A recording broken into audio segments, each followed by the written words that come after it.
자, 오늘은요, 6강입니다, 6강.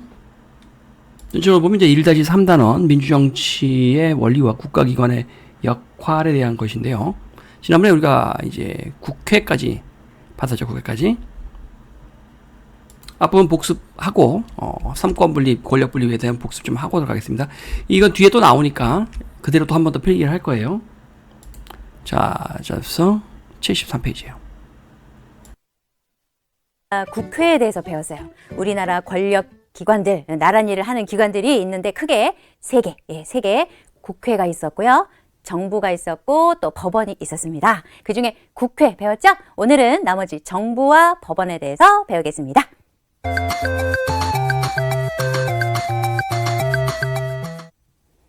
여러분 기억나죠? 선생님이 이번 단원에서는 어려운 영어도 많이 나오고 한자어도 많이 나오고, 물론 한자어는 계속 나왔지만, 그리고 사회 시간에는 항상 어려운 영어가 나왔지만 특히나 더 국회에 대해서 배울 때, 정부에 대해서 배울 때, 또 법원에 대해서 배울 때 어려운 말이 나오는데, 이것들을 조금 더 내 것으로 만들 수 있는 방법은 바로 이거였다. 그래서 토핑 얹어줬었어요. 기억나죠? 바로 뉴스. 네, 뉴스. 네. 이 뉴스를 토핑으로 딱 얹어서 과자를 여러분 입에 톡 넣어줬는데 잘 먹었었죠. 그러니까 뉴스 꼭꼭꼭 보세요. 매일매일 시청하면 그게 바로 공부예요. 이번 단어는. 그래서 딱 텔레비전 앞에서 뉴스를 딱 보고 있는데 부모님이 너 뭐하냐 공부 안 하고, 그러면 지금 공부하고 있어요. 그러면 돼요. 예, 뉴스를 꼭꼭 챙겨보시기 바랍니다. 뉴스 속에는 국회의원들이 매일 나오고 정부의원들이 매일 나오고 또 어떤 때는 법관들도 나오고 이런답니다. 매일매일 나오는 분들이니까 꼭꼭 챙겨보세요. 자, 아스라발타타타타파. 여러분 운명의 삼각형 기억났죠? 네. 자, 여기 국가기관, 권력을 갖고 있는 권력기관, 3개의 권력기관이 꼭지점을 맞고 있습니다. 이 권력기관들은 서로 국가 권력을 나누어 갖는다라고 했습니다. 이것을 권력 분립의 원리라고 했었죠. 권력을 서로 나누어서 갖는다라는 뜻이었어요. 권력 분립. 뭐라고요? 권력을 분리해서 나누어 갖는다. 권력 분립. 이라고 했습니다. 서로가 서로를 견제, 억제하고 감시하고 권력의 균형을 이루면서 결국엔 무엇 때문에?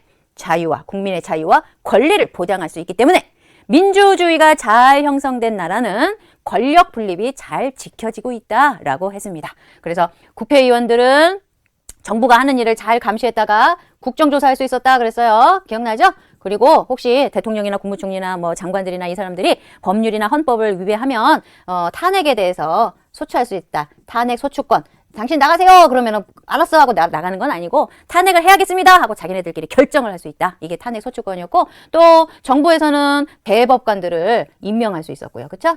기억이 새록새록 나죠? 예, 대법관 임명할 수 있고요. 심지어는요, 대법관들이 어떤 잘못을 하잖아요. 그러면 대통령이 그 잘못을 용서해 줄 수도 있다. 그걸 사면권이라고 해요. 대단한 거 아니에요? 그만큼 이 대통령은 굉장한 권력, 힘을 갖고 있는 사람입니다. 그래서 대통령, 뭐 국무총리 다 굉장한 힘을 갖고 있기 때문에 우리 국민들이 그분들을 뽑는, 국무총리는 국민이 안 뽑지만 대통령이나 국회의원을 뽑는 선거를 할 때 반드시 투표에 참여하셔야 돼요. 그 다음에 뭐 이렇게 대통령이 이렇게 하십시오! 뭐 이렇게 명령을 내릴 수 있다고 했죠. 그 명령이 헌법에 위배되지 않는지 이렇게 심사할 수 있는 것도 이 법원이 갖고 있을 수 있고요. 또 이 국회에서는 법원하고 또 어떤 실랑이를 또 균형을 맞추려고, 힘의 균형을 맞추려고 할까요? 일단 법원은 법률을 만드는 곳이라고 했죠. 법 만드는 곳이라고 했죠. 그 법이 어려운 말로 좀 위헌이라고 하는데, 헌법에 위배되지 않는지 위헌 법률인지 이걸 심사할 수 있어요. 그러니까 검사하고 이건 아닌데요. 이 법은 헌법에 위배됩니다. 뭐 다시 한번 생각해 보세요. 막 이렇게 심사도 할 수 있어요. 그다음에 이 국회에서는요. 어디 두고 보자. 우리가 만든 법을 이렇게 내치다니. 그게 끝이 아니라 여기 있는 그 대법원장 있지요. 예. 대법원장. 짜잔. 대법원장이에요. 대법원장 임명할 때 여기 국회에서 동의를 해야 됩니다. 자, 대통령이 대법원장을, 자, 당신 대법원장 하시오. 예, 그럼 딱 임명하고 마음대로 할 수 있는 게 아니라 국회의원들이 국회에서 동의를 해줘야 돼요. 그래요. 임명하세요. 하고 이렇게 맞장구를 쳐줘야 할 수 있다. 대법원장으로 임명할 수 있다. 이거예요. 그러니까 서로 물리고 물리는 관계. 이거 보면 무슨 생각이 나냐면요. 가위바위보 이거 생각이 나요. 알죠? 가위는 보자기를 이길 수 있죠. 그런데 보자기는 주먹을 이길 수 있죠.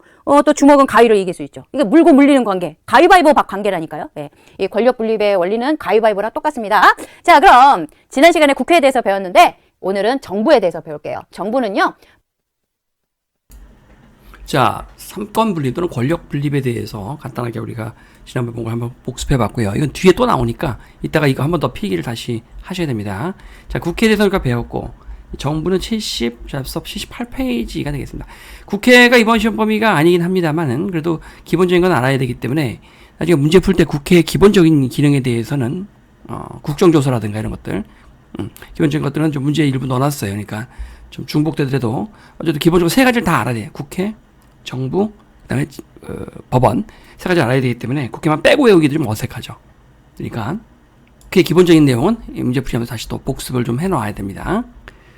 자, 정부에 대한 거는 여러분 78페이지죠.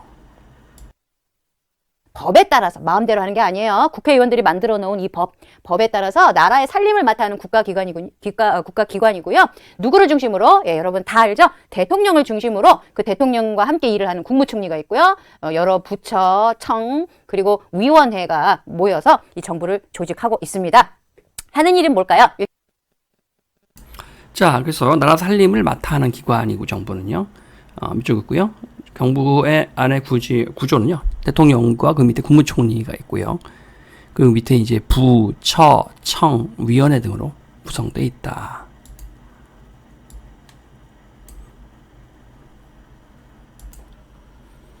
자, 정부의 또 다른 이름은 행정부라고도 부르죠. 정부를 행정부라고도 하고, 행정부는 법을 집행하고, 법을 집행한다니까 또 우리가 헷갈리는 게 법원이 법을 집행한다고 생각할 수 있는데 법원은 법을 판단하는 거죠. 법을 재판하는 거죠. 판단. 법을 만드는 곳은 국회죠. 국회. 그 법을 집행하는 게 그래서 행자가 가할 행자, 행동할 행자란 말이야. 이게 행정부의 행자가 또 집행한다. 집행. 이 행자죠. 그 다음에 국가의 목적이나 공공의 이익을 실현하기 위해 여러 가지 정책을 심의한다. 또 하나 대통령은 국민이 5년에 한 번씩 뽑습니다. 5년마다 국민이 뽑아요. 그에 비해서 국회의원으로는 임기가 4년이다. 4년. 헷갈리죠? 국회의원 4년, 대통령은 5년이에요. 일단 대통령은요. 우리나라를 대표하는 사람이에요. 예. 그래서 우리나라 국민들이 전부 다 가서 다른 나라 대표하고 얘기할 수 없으니까 국민들이 대통령 당신이 우리 대신 나가서 일하시오. 자, 이렇게 우리나라를 대표해서 다른 나라에 가서 국가 원수를 만나고 정상을 만나고 일을 할 수 있는 거죠. 정부의 최고 책임자입니다. 그래서 여러분 원수라는 말도 써요. 예. 원수? 나하고 사이가 나쁜 원수? 그게 아니고요. 원수란 얘기는 최고로 높다는 뜻이거든요. 그래서 국가 원수 그러면 우리나라 국가를 누가 이렇게 못살게 굴어서 이 원수가 아니고요. 국가 원수 그러면은 국가에서 최고로 높은 사람, 최고 책임자. 자, 그게 바로 대통령이라는 거죠. 법을 집행하고 중요한 일을 결정합니다. 누가 결정해요? 대통령이 결정합니다. 자, 예를 들어서 다른 나라하고 이렇게 사이좋게 지냅시다. 아니면 안 되겠어. 저 나라하고는 약간 팽팽한 긴장감이 필요해. 뭐 이런 것들 다 대통령이 결정하는 것이죠. 자, 대통령을 돕는 그 사람이 누구냐면 국무총리라고 합니다. 총자가 들어가면요, 여러분.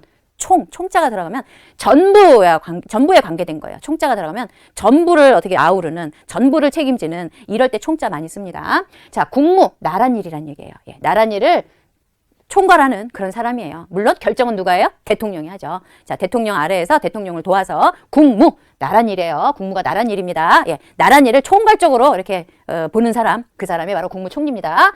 만약에 대통령이 외국에 방문해야 될 때가 있겠지요. 그렇죠?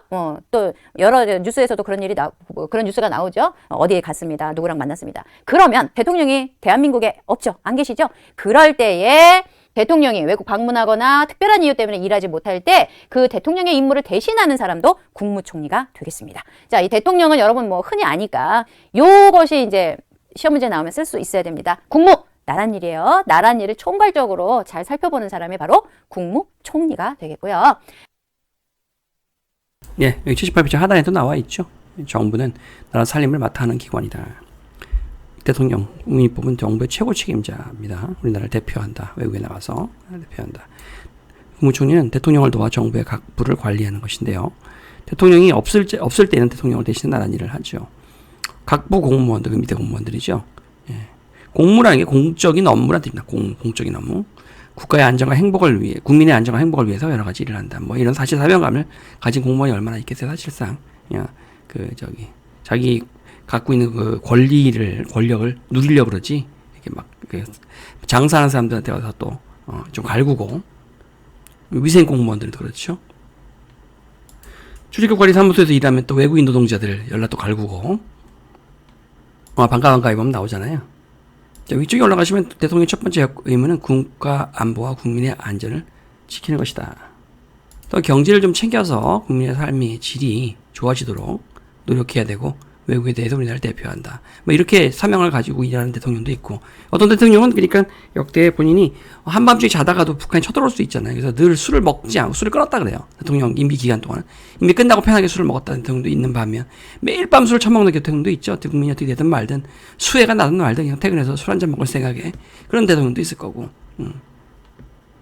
여기도 마저 필기하시고요. 대통령부의 정부 최고 책임자 국무총리 대통령을 도와 정부 확보를 관리하는 나란 일을 한다. 관리하는 등 나란 일을 한다. 그 외에도 각 부처에 많은 공무원도 있어서 국민의 안전과 행복을 위해 여러 가지 일을 한다. 이걸 내용 정리하기 밑에 꺼내보니까. 자, 그 다음에 대통령이 일하는 거 용산구죠. 원래 청와대인데요. 일로 옮겼죠, 지금. 자, 밑에 그림을 보시면 여기 정부의 주요 일정이라고 해서 뭐 나와 있잖아요. 뭐 어디 뭐 하고 국무회의 하고요. 뭐 장관 임명시 인도 총리와의 만약 모디 총리였었죠, 옛날에. 그 다음에 식목일 행사에 참석한다. 이런 일정이 바쁜 대통령이 일을 열심히 하는 대통령이고 대부분 한가하고 뭐 술 약속만 잡는 대통령은 술 대통령이고요. 그렇죠. 가 되겠고요. 자, 행정 각 부가 있습니다. 뒤에 이제 표를 선생님이 보여주겠지만 대통령을 돕는 사람이 그 아래 국무총리가 있잖아요. 이 국무총리는요, 총괄로 본다고 했죠? 무엇을 총괄로 해서 보느냐? 바로 각 부를 봅니다. 예, 무슨 부, 막 이렇게 있잖아요. 자, 이런 부서의 일을 총괄로 보는 사람이 국무총리인데, 우리 교재에서는 80페이지에 보면 전체 부서가 한꺼번에 쫙 이렇게 나와 있거든요. 80페이지. 그리고 그 밑에는 이제 요약해서 교육부라든가 주요 부서 위주로 외교부, 보건복지부, 식품부, 의약품, 안전처, 처도 있고, 부도 있고, 기상청도 있고, 국토교통부도 있고요. 문화재청, 소방청. 자, 그 중에 문화재청 같은 경우 이제 드라마에도 나오지만 이제 문화재 같은 거 이런 것들을 골동품상들을 관리하고 그런 가짜 같은 거 유통시키는 사람들 그 단속하는 일을 하죠. 불법 거래 이런 거, 자기들끼리 사고 판다든가 이런 거. 봐야 믿어 사람. 세금 안 내려고 골동품 긁어모으는 여자.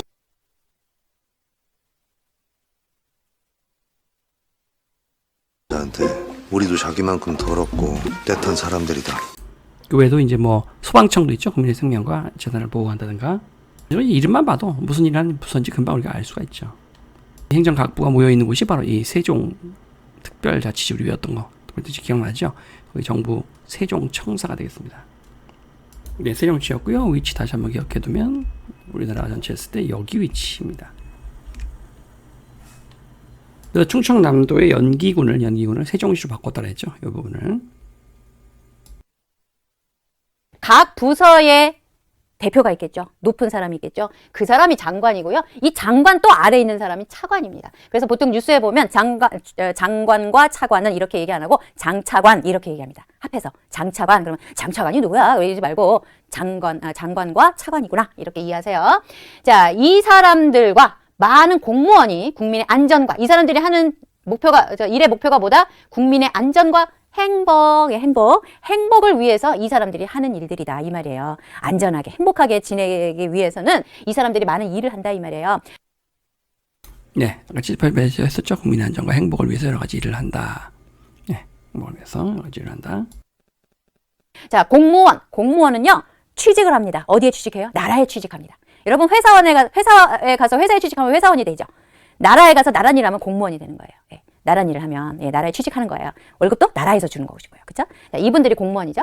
정부를 구성하는 여러 부처청 위원회 등은 업무를 나누어 맡으면서 국가의 살림을 하는데 자, 예로 이런 그 부서들이 이제 있습니다. 국방부 뭐예요? 말 그대로 국민을 보호하는 거죠. 국방부. 그죠? 국방부. 군인 생각하면 되겠죠? 교육부. 선생님은 여기 속해 있죠. 교육부. 교육부에 가서 일하는 건 아니고 교육부 아래에 여러 학교들이 있죠. 예. 그러니까 학교에서 일하는 선생님들은 모두 공무원이죠. 어디서 월급을 받는다고요? 나라에서. 그러니까 공무원이에요. 예, 사적인 업무가 아니라 공적인 일을 한다 해서 공무원이에요. 국토교통부, 국토 개발하는 일을 합니다. 자, 여기 산을 깎아볼까? 아니, 아니. 여기 뭐 댐을 지어볼까? 여기 아파트를 지어볼까? 누가 다 정하는 거예요? 국토교통부에서. 여기 고속도로 여기 뚫어야 되겠다. 고속도로 놓읍시다. 이거 누가 해요? 국토교통부. 자, 북한과 교류하는 일은 통일부. 그리고 식품과 의약품 등의 안전을 책임지는 곳은 식품의약품안전처. 그냥 여러분 잘 보세요. 이 이름들을 보면요. 이름 속에 하는 일이 보여요. 그죠? 이렇게 그러니까 이름 속에 그 부서 이름 속에 하는 일이 보여야 이름을 잘 짓는 거예요. 예. 그래서 이름 지을 때 그냥 짓지 않습니다. 어떤 일을 하는지 그 이름만 들어도 알 수 있게 지어 놓습니다. 문화재청, 우리나라의 문화유산을 보호하고 관리하는 문화재청이 또 이렇게 있습니다. 자, 이렇게 해서 우리가 우리나라의 정부 조직도를 이렇게 한데 모아봤어요. 그런데 이런 정부 조직도는요, 모든 나라가 이런 똑같은 모습을 하지는 않습니다. 예, 그 나라에서 중요하게 생각하는 나랏일이 있겠죠? 그 나랏일에 맞춰서 이렇게 조직이 되겠죠. 자, 그러면 보기만 해도 눈이 어질어질 하지만 조금씩 좀 확대해서 그냥 보고 넘어가겠습니다. 이거 다 다룰 수는 없어요. 시간이 너무 많이 걸리니까.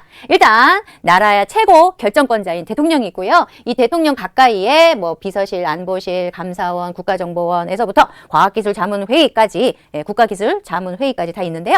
여기를 이름들을 잘 보면 우리나라가 어떤 것을 중요하게 생각하는지가 나타납니다. 자, 여기 한번 볼까요? 과학기술 자문이라고 돼 있어요. 그만큼 우리나라는 과학기술 발전에 많은 고민을 하고 많은 그 힘을 여기다가 과학기술 쪽에다가 들이고 있다. 관심이 있다. 이걸 우리가 알 수 있죠.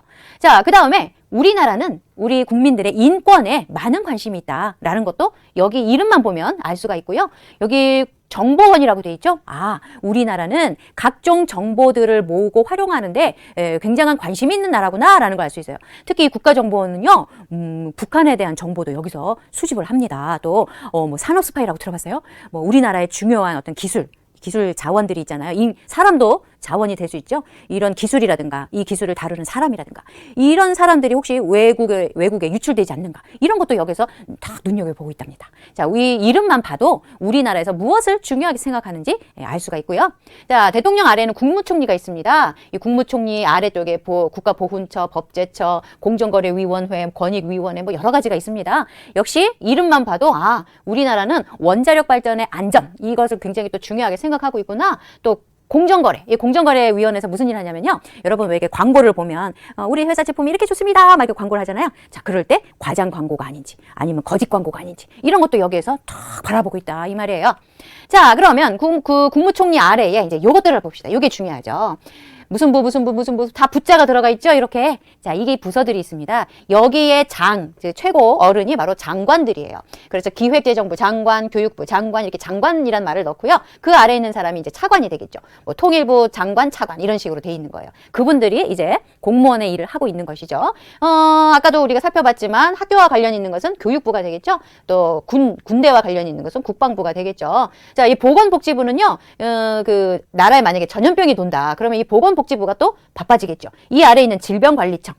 여기에 있는 사람들이 아마 일을 할 겁니다. 자, 그래서 여기 있는 이 정부 조직도를 보면 우리나라가 무엇을 중요하게 생각하고 어떤 일을 하는데 힘을 들이고 있는지를 알 수가 있습니다. 자, 이렇게 해서 우리는 운명의 삼각형 중에 국회 알아봤고 정부 알아봤고요. 이제 법원 알아볼 차례네요. 자, 특징적인 주요 부서들을 좀 봤죠. 뭐 통일부라든가. 통일부는 통일과 관련된 여러 정책을 담당하고 조정하며 통일을 대비하는 기관에서. 그러니까 이 내용은 제목 안에 통일부라는 제목 안에 다 들어있는 거죠. 북한에 관한 정보도 수집하고 분석하기도 하며 정보를 수집하고 분석하기도 하며 남한과 북한의 회담을 열어 남북 간의 문제를 논의하기도 한다. 통일에 관한 모든 것들을 관리하는 것이 통일부라고 할 수 있겠고요. 정부 조직도는 아까도 했지만 부 밑에 청 등이 있다. 외우기보다는 기관의 이름을 보고 하는 일을 추측해 하는 것이 좋겠다. 자, 공정거래위원회, 원자력안전위원회, 국민권익위원회죠. 뇌물 같은 거 주고받고 하면 여기다 신고를 하면 됩니다. 국민권익위원회에서요. 대통령의 부인이 명품백이나 이런 여러 가지 고가 화장품들을 대놓고 뇌물을 받았는데 그걸 신고를 했더니 무죄다라고 이렇게 판결을 내 국민권익위원회가 그렇게 판결을 내서 스스로 조롱을 자초했다라는 기사도 보이시죠? 그러니까 이제 뇌물을 받아도 되는 거예요. 이제 대통령의 부인이나 장차관의 부인들은 뇌물을 받아도 되는 겁니다. 근데 이 제목이 얼마나 웃겨요. 국민권익위원회 쓰는 영어 이름이 anti-corruption, 반부패, 반부패. 부패를 반대한다는 거죠. 그러니까 반부패 반대한다면서 뇌물을 허용해주는 황당한 지금 그래서 여기 나오죠. 김건희 건의기로 전락해서 이 특검 명분만 키워다. 그러니까 특별검사를 동원해서 특검을 실시할 수밖에 없다는 국회가 특검을 발의할 수밖에 없다는 거죠. 그래서 국민고충처리, 부패방지 등등 이런 일들을 하는 것이 국민권익위원회다. 네, 본문 내용도 여기 있죠. 부처청 위원회 등 교육, 경제, 외교, 국방, 통일 등 나라 행정을 나누어 맡아서 국민이 안전하고 편리한 생활을 할 수 있도록 한다. 자, 가끔 시끄럽게 재난 문자 막 삐삐 울리잖아요. 그런 것들. 지진 났다, 뭐 북한에서 뭐 풍선이 넘어왔다. 행정안전부에서 보내는 거죠. 줄여서 행안부라고도 합니다. 자, 그 외에 안 한 페이지들 좀 보시면요. 79페이지 보시면 국무회의라는 것이 있어요. 국무회의. 국무회의는 주요 정부의 일이나 정책을 심의하는 것이 국무회의죠. 국무회의 참석하는 사람들은 대통령이나 아니면 국무총리, 정부의 각부 장관이 주로 참석하죠. 국회의원은 참석하지 않습니다. 국회의원은 입법부죠, 입법부. 이건 행정부고요. 사법부, 세 개. 영역이 서로 다르죠. 각 부처의 장관들이 모여서 이렇게 서로 대통령을 중심으로 회의를 하고 있는 모습이고요. 실제 국무회의하는 사진들이 되겠습니다. 대통령이 외국에 외국 정상을 만나기 위해서 갔거나 놀러 갔거나 하여튼 때가 거리거나 또 출국을 하면 국무총리가 그것을 대행하는 것이죠. 잘 필기하시고요. 국무회의 한 번 더 나오네요. 여기 국무회의는 대통령 또는 국무총리가 이끌고 각 부장관이 참여한다. 광화문에서 지나가면서 우리 많이 봤던 건물, 이 건물 있죠? 정부 서울청사인데요. 광화문에 있는 거죠. 이 건물이나 아니면 세종에 있는 청사에서 국무회의는 보통 열리죠. 코로나 등에서 바쁠 때는 영격으로 하기도 하고 원경상으로 진행하기도 하고 대통령은 국가의 대표로서 외국 정상들을 만나죠. 여기 인도의 모디 총리죠. 예. 다음에 또 할지 세은이가 이 강의를 들을 때쯤엔 또 총리가 바뀌었을지 모르겠는데 현재는 인도 모디 총리입니다. 아손아손 퀴즈. 누구는 정부의 최고 책임자 대통령이죠. 나라의 중요한 일을 결정한다. 정부가 법에 따라 나라를 다스리는 일을 행정한다. 행정. 대통령과 국무총리 및 각부 장관들이 참여하는 회의를 국무회의라고 한다. 국무회의. 국가의 중요한 일이나 정책을 심의한다. 장소는 정부 서울청사나 정부 세종청사 등에서 열린다는 것이죠. 달력은 4월에 정부에 어떤 중요한 일이 있는지 표시한 달력이야. 정부에 어떤 일들이 있는지 알아보자. 4월 1일에는 무슨 일이 있었을까? 어린이들이 사용하는 물건의 안전성을 높이기 위한 방안을 말씀해 주십시오. 어린이 제품 안전 법규 위반에 대한 단속을 강화하겠습니다. 초등학교에서 사용하는 물건은 반드시 안전기준에 적합한 제품만 구매할 수 있도록 하겠습니다. 모든 어린이 제품은 판매업자가 직접 안전기준에 적합하다는 사실을 인증할 수 있도록 하겠습니다. 여기서는 국무회의가 열리고 있어. 국무회의에서는 정부의 중요한 일이나 정책을 심의해. 대통령과 국무총리, 정부의 각부 장관이 참석하지. 4월 7일에는 무슨 일이 있었을까?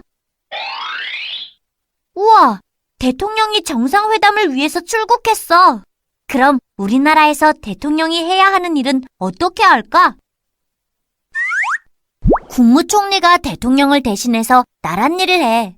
국무총리는 대통령을 도와서 정부의 각 부를 관리하는 역할을 하기도 해. 4월 10일에는 무슨 일이 있었을까? 대통령이 인도 총리와 만나고 있어. 대통령은 외국에 대해 우리나라를 대표하고 정부의 최고 책임자로서 정부를 이끄는 역할을 해. 자, 그 외에도 정부에서 하는 일을 탐구하기라고 해서 보시면 여러 가지 정책을 추진한다든가 비닐 이중 포장 퇴출 추진, 이 종이라고 돼 있지만 사실 이게 플라스틱 재질의 비닐이 사실 플라스틱의 한 종류죠. 이 속에 이렇게 코팅돼 있거든요. 안 새도록. 그러니까 이게 잘 재활용도 안 되고 썩지도 않고, 그냥 물의 독감 예방 접종 사업 시작. 그다음에 환경부가 이런 이제 정책 같은 거 내놓는 것이죠. 보건복지부는 이런 것들, 코로나 때 이럴 때, 국방부, 동해를 지키는 해상 전술 훈련 실시, 통일부, 이산 가족 실태 조사 이런 것들 각 부서별로 이런 일들을 하고요. 환경부가 하는 일, 제품을 포장하는 방법을 결정하고 결정한 방법을 지키도록 하는 일 등 환경오염 방지와 관련된 일을 당연히 이름 속에 답이 들어있죠. 자, 그 다음에 국민이 즐길 수 있는 문화정책을 만들고 다양한 관광정책을 마련하는 부서가 어디냐 했는데 문화관광부인데 요즘 체육부랑 합쳤군요. 문화체육관광부죠. 문화체육관광부. 전쟁의 방지와 억제를 위해 노력하고 국방계획과 국방이 아니고 국방부죠. 국방부. 자, 이번엔 또 산림청은 뭐예요? 숲을 건강하게 지키고 숲이 인간에게 제공하는 혜택을 쉽게 편안하게 누리도록 노력하는 일을 한다. 다 이름 속에 다 답이 있죠. 그 외에도 산불이나 산사태 같은 산림재해로부터 국민의 생명과 재산을 보호한다. 이런 것들을 산림청이 하죠. 우리가 지난번에 갔다 왔던 그 강원 세계 산림 엑스포 그 기억나시나 모르겠는데 그런 거 할 때도 이제 물론 강원도가 주체가 되긴 했습니다만 산림청에서도 엄청나게 많이 지원을 해줬겠죠. 이런 해들이 잘 될 수 있도록. 여기 나오잖아요. 남성현 산림청장 강원 세계 산림 엑스포 적극 지원하겠다. 큰 성과를 얻을 수 있도록. 구석구석에 각 부처들이 하는 일들이 참 많다는 걸 알 수가 있어요. 이제 법원으로 넘어갑시다. 법원.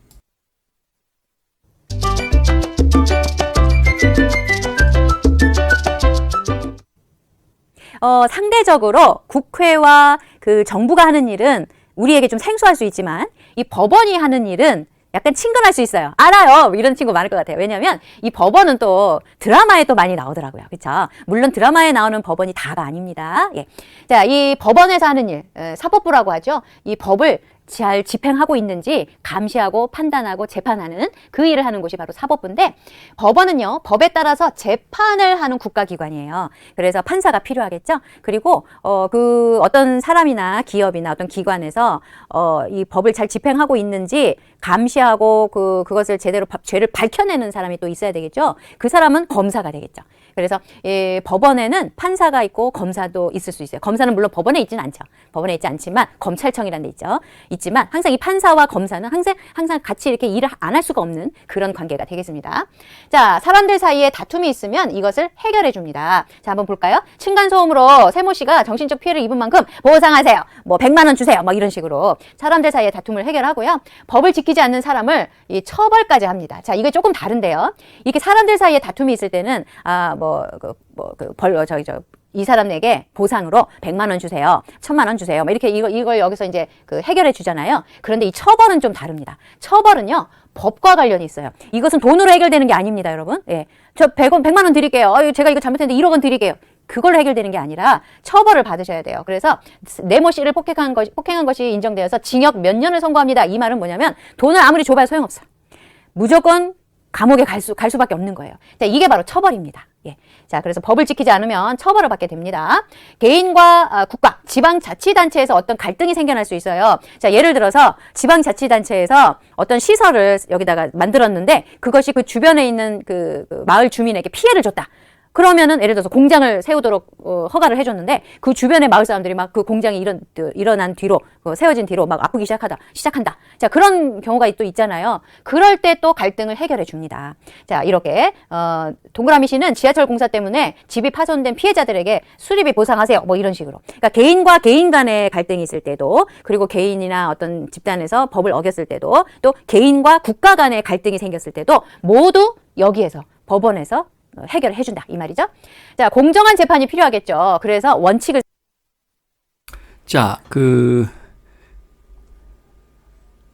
대법원 앞에 가면 정의의 여신이라는 것이 이런 상이 있어요. 그래서 이것이 의미하는 것이 뭡니까?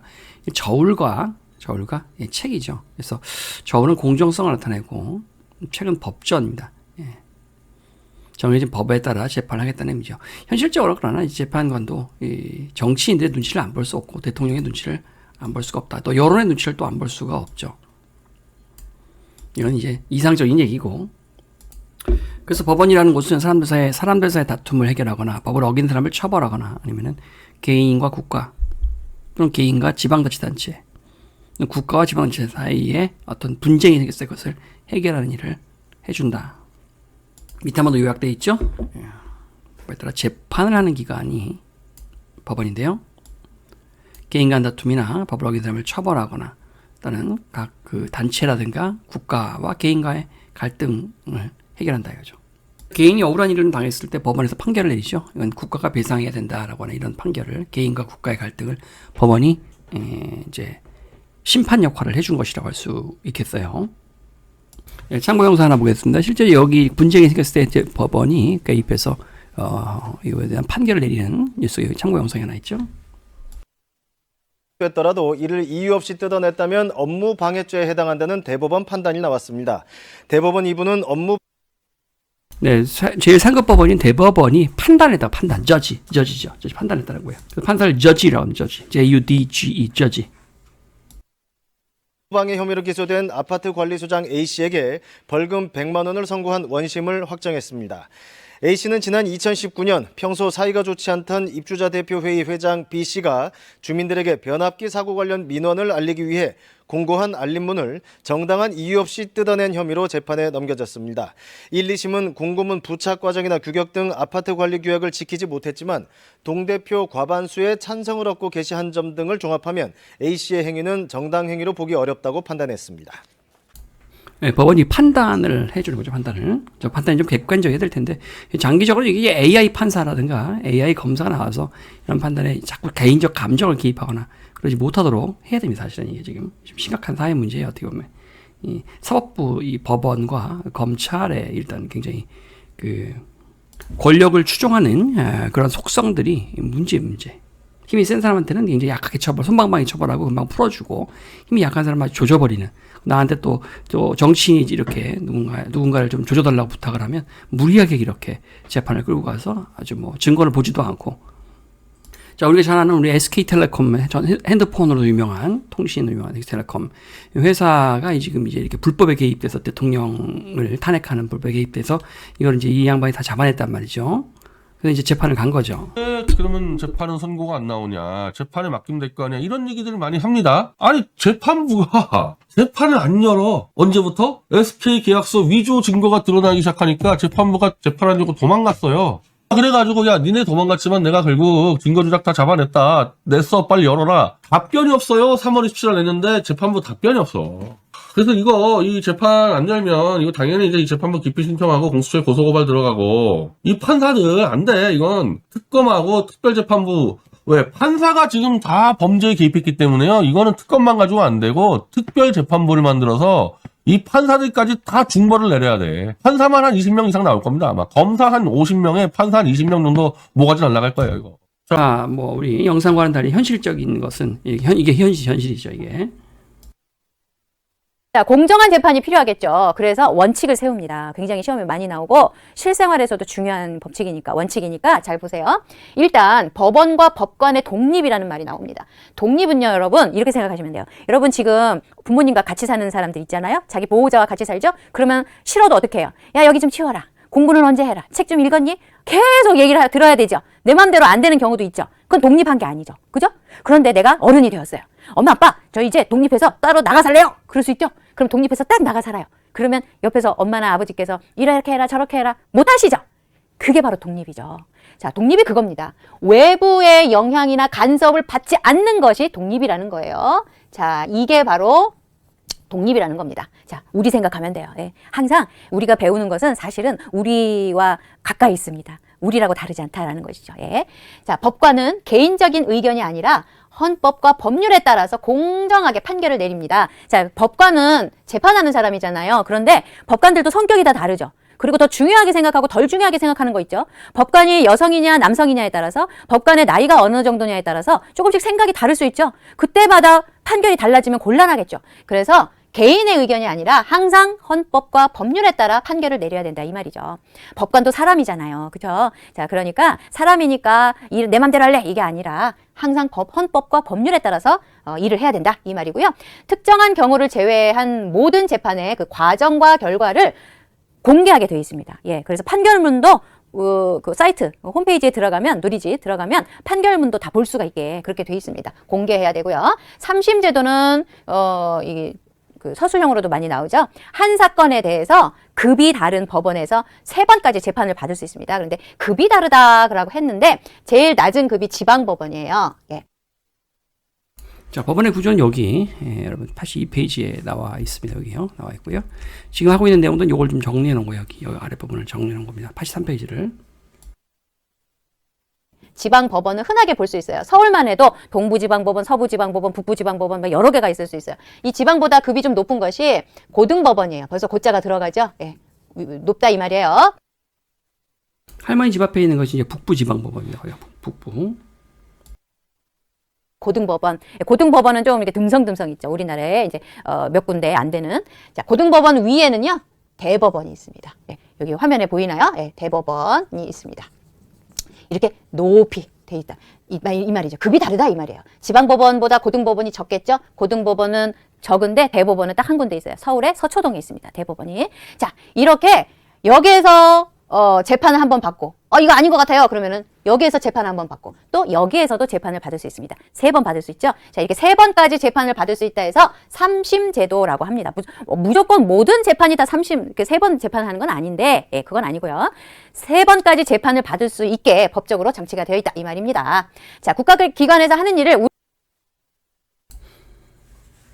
네, 지금까지 한 내용을 좀 더 필기 보면요.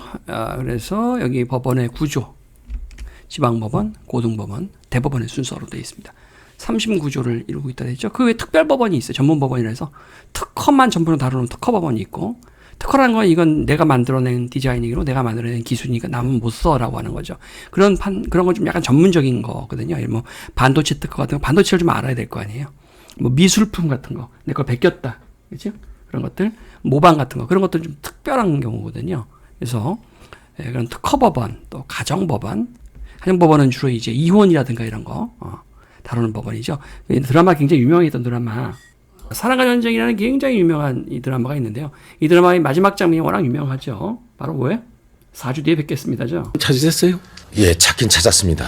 그렇지만 결국 이 사실을 어머니께서 아시게 되고 얼마나 난리가 나는 줄 아십니까? 이장 문제는 결과일 뿐이고 발단은 친구였던 두 분이 동서지간이 되면서 그 사이가 틀어지기 시작한 거 아닙니까? 역할극 같은 걸 통해서 상대방을 이해할 수 있는 기회가 될 수도 있는 것이고요. 앞으로 한 달 동안 충실하게 상담을 받아보시기 바랍니다.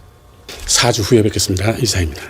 자, 4주 뒤에 뵙겠습니다는 대한민국에 엄청난 유행을 남긴 이 가정법원의 모습들이죠. 그 안에 있는 분들이 다 대부분 판사들이고요.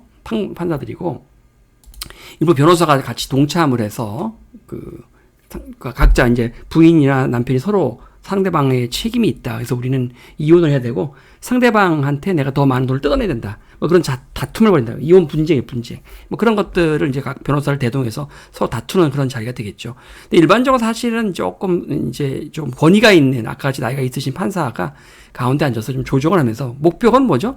둘 사이를 갈라놓는 게 목표가 아니기 때문에 근본적인 목표는 둘을 다시 이제 잘 결합시키는 거예요. 그러니까 4주라는 숙려 기간이라는 걸 반드시 줍니다. 바로 이혼은 안 시켜줘요. 숙려 기간을 줘서 충분히 둘이 조정해 볼 수 있는 여러 가지 안을 제시를 해주기도 하죠. 그게 그 유명한 4주 뒤에 뵙겠습니다입니다. 회생법원은 뭐 하는 거냐면 개인이 파산을 하는 겁니다. 예를 들면 아빠가 투자한 배영 씨가 있어요. 배영 씨가 이제 학원을 다 날린 거죠. 돈이 하나도 없죠. 하나도 없으면 빚쟁이들이 가서 배영 씨를 잡아 죽일 수도 있잖아요. 세금도 못 내고. 그러니까 더 이상 빚을 추심하지 말아라. 이 사람을 회생시키려면 국가 법원이 막아주는 거예요. 그걸. 막아주고 얘가 정상화될 수 있도록 이렇게 최소한 생활비는 뜯어가지 마라. 그럼 막아버리는 거야 이렇게. 그렇게 해서 개인이 회생 신청을 해버리는 거야. 자기를 도와달라고 법원에다가. 근데 아무나 다 받아주는 건 아니고 회생 절차에 적합한 사람들. 이 사람은 정말 그렇겠구나. 근데 이 사람 딱 보니까 재산도 많고 빼돌린 재산도 많아. 개인이 회생을 통해서 빚만 막아달라고 거꾸로 약간 사기치는 것 같아. 그러면 회생 절차가 받아들이지 않습니다. 회생 절차가 받아들여져야만 그다음부터 모든 채무가 동결돼 버려요. 그러니까 우리가 막 돈을 달라고 요구할 수가 없어요. 그 사람이 버는 수입에서 얼마까지만 가져올 수 있고 나머지 그 사람 생활비로 써야 돼요. 그러니까 가지고 뜯어갖고 올 수 있는 돈이 한계가 있어. 그래서 그런 것들을 이제 회생 신청을 하게 되는데 그거를 판결해주는 법원이 회생법원이 되겠습니다. 개인회생이라고 네이버에 검색해도 엄청나게 많은 그 관련된 이 변호사들이 개인회생을 자기가 도와주겠다. 이렇게 유리한 판결, 개인회생이 될 수 있도록 서류 준비를 잘 해서 신청을 해서 자기가 내면 거의 개인회생 된다라고 하는 홍보하는 변호사들이 무지막지하게 많이 나와 있습니다. 개인회생 보시면. 자, 법원의 독립성에 대한 이야기였죠. 그래서 법원은 심판은 무엇보다 공정해야 되는데 현실은 좀 그렇지 않다 그랬어요. 이 판사도 사람이다 보니까 눈치를 안 볼 수가 없고요. 또 예를 들면 판사의 아들이 삼성전자에 다니고 있어요. 그러면은 삼성전자가 불리하게 판결될 수 있을까요? 그죠? 불리하게 판결됐다 바로 삼성전자에서 잘릴 수가 있잖아요. 이게 쉽지 않다는 거예요. 이게 생각만큼. 이 세상 일이 다 얽혀 있어서. 그래서 법원이 양심에 따라서 판결을 하면 참 좋은데 그런 판사가 많지 않고, 그렇게 되면 보통 영화에 나오죠. 그런 판사들은 보통. 현실은 그렇지 않습니다. 이 법원은 외부의 간섭이나 영향을 받지 않고 독립적으로 운영되어야 하는데 현실적으로 또 그렇지 않죠. 특정한 경우를 제외하고는 모든 재판의 결과를 공개해야 되는데 판사가 제 마음대로 공개를 안 해버려요. 안 해버리고 예를 들면 국가 비밀 국정원이라든가 국가정보원에 관련돼 있다 그러면 국가 기밀이기 때문에 내가 내 마음대로 재판 공개 못한다. 이래버려서 공개 안 하기도 하고요. 이게 문제지 우리나라 현재 사법부가 너무 많이 지금 썩어서.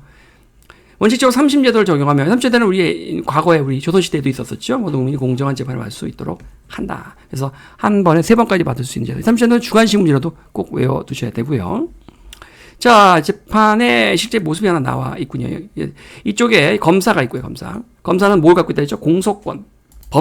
범죄가 있다라고 여겨져서 본인이 공적으로 고소를 해버리는 거예요. 검사가. 그러면 이제 이 검사에 의해서 이렇게 고소를 당하면 그 사람은 더 이상 이제 피고인이라고 하지 않고 이쪽은 책이 잘못돼서 피고인이나 피고소인이라고 불러 정확히 봤습니다. 고소를 당했기 때문에 피고소인이라고 불러야 돼요. 그래서 이제 그럼 피고소인을 도와줄 수 있는 뭐가 필요해? 변호인이 필요해. 변호인. 영화 변호인도 있죠? 변호인 있죠.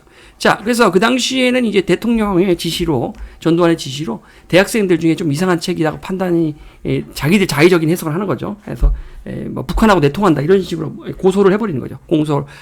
검사가 공소를 하면은 그 학생들은 거기에 대해서 기소를 당하니까 피고소인이 돼서 그 당시에 노무현 대통령이 변호사로서 이제 변호를 하는 불임 사건이라는 건데 그게 유명한.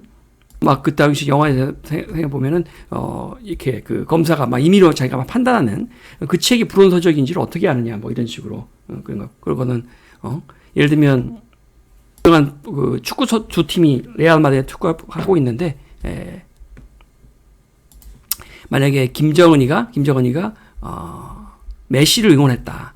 그럼 내가 메시를 응원하면 나는 그러면 북한하고 내통한 거냐. 이런 식의 논리로, 이렇게 검사들이 그렇게 어처구니 없이 많은 학생들을 탄압하는 수단을 썼던 것이 이 검사의 이런 무리한 기소권의 남발이죠. 공소권의 남발.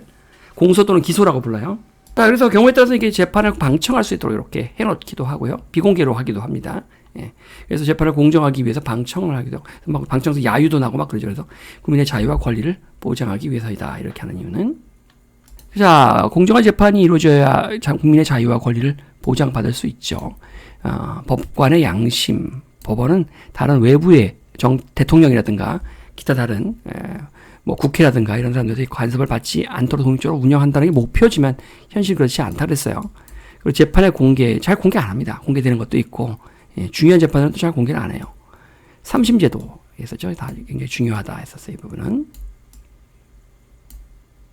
쌍방울에 대해서 건실한 중견기업의 대표는 그럴 리가 없다라는 발언을 이거 웃기지 않냐라고 말씀을 주셨는데 이거는 확인이 된 겁니다. 판 끝나고 나와서 이화영 부지사 측 변호인이 재판장의 그런 발언 때문에 이제 화가 났다라는 식의 그런 발언을 하신 걸로 말씀이 되고 있습니다. 저 발언은 기피 신청 사유가 되죠. 저 최근에 태블릿 항소심 재판에서요 이런 꼴을 당했는데 그냥 무조건 증거를 기각하고 선고하겠다는 거야. 막무가내 나와가지고 우리 변호사가 추가로 증거 제출할 거 있다. 한판 잡아라 그랬더니 증거 같은 거 볼 가치도 없다. 당신 내는 거는 안 봐도 뻔하다. 자기가 신이네 신. 그러니까 판사도 탄핵 대상이거든요. 그 따위로 재판하면 그건 탄핵 시켜야죠. 저도 옛날에 지원해서 완전 원님 재판 경험 한번 해봤거든요.